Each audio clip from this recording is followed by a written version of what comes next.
Hey, what's up, guys? This is Julie.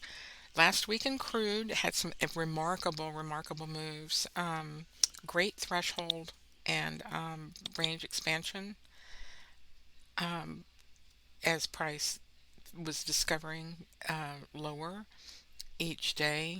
Um, from the 16th, 17th, and 18th, we had a little up day on Tuesday, but Monday was that big down day too.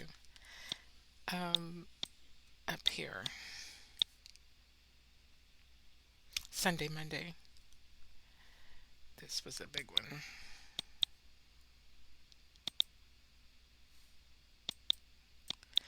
388. So really nice moves. And the price is adhering to the bell curve levels. This 7 day level likes to get hit a lot. And that got it. It's also way down here. There's a white line, hard to see, but that is your 7 day one, just below the daily three. So we had the daily 1, 2, 3 on Friday, and the daily 1, 2, 3 on Thursday. A 1, 2 on the 16th. That Tuesday up move stayed inside the ones, but then did trade up to your two. And this three, and that three would be the open, daily open three. But so some fantastic price action up and down here was 450. That reversal, even a bigger move. So 450, 480. There's no complaints or crying if you're a crude trader. Um, just getting a handle on, direction is the key for figuring this out, trading crude. This session on November 15th was not easy, to say the least. Look at all those wicks. So, as price turned around. But, other than that, I've got a quick strike to give me some levels for the quarterly contract. The quarterly contract traded within the quarterly one, up and down, 1A, 1B. Got some macro coming in next week. EU is going to be voting to cap gas on the 24th, but that's just a vote. The oil sanctions already come into place. They will not be buying Russia crude beyond December 5th, and imposing a cap for other countries shipping Russia crude to only pay a certain amount, and that cap would be set. They will be releasing that amount, and that will go into effect December 5th. So they're expecting price increase to occur when that December 5th comes around, and that's just in a couple of weeks. So the December quarterly expiry is the 15th. So, you know, we're going to have a very busy December for crude for sure. And that, you know, so this strangle idea might have to get adjusted, but for right now, I've set these levels around the three and the one and the two and the three. So got a little stair step going on here. So I've got one strangle with a price of 63.50, the PT3, and the 108.50.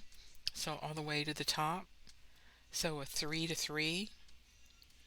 So this is a PT3 to PT3.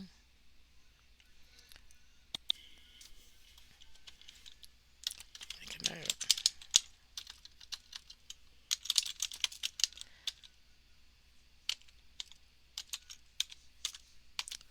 There we go. Make a note of what it is.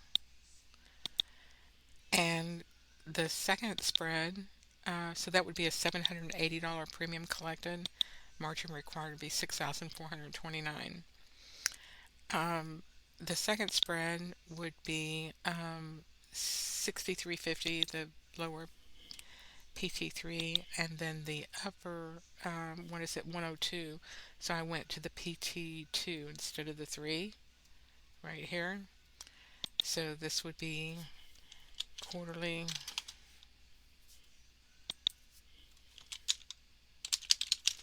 PT3, PT2A through PT3B. And for the last one, I have gone a little bit lower in the strike, or 63, yeah, a little bit lower, and 94, which is the PT1.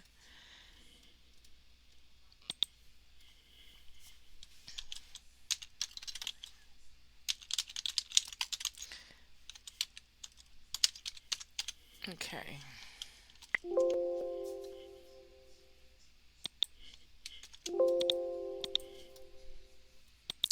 so with that, with these notes, I'm, you know, able to cancel or close this trade anytime before the expiration, and that would cancel the premium, return the premium. So there's no reason to worry about delta or gamma or theta with this trade.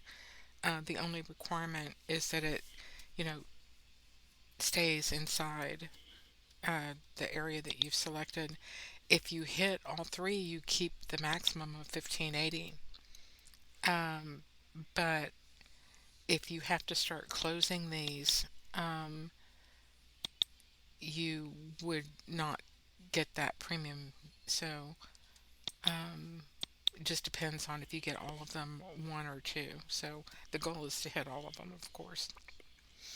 But that's a pretty cool way to do this. So you can spread out your standard deviations. So that's it for the crude and for your strangle idea. And, the price action, like I said, has just been phenomenal. Intraday trading from the 1, 2, 3 worked out, fantastic. And it's going to these 7 day standard deviation levels just beautifully. It traded right to the 7 day PT2, um, and then the 7 day PT1.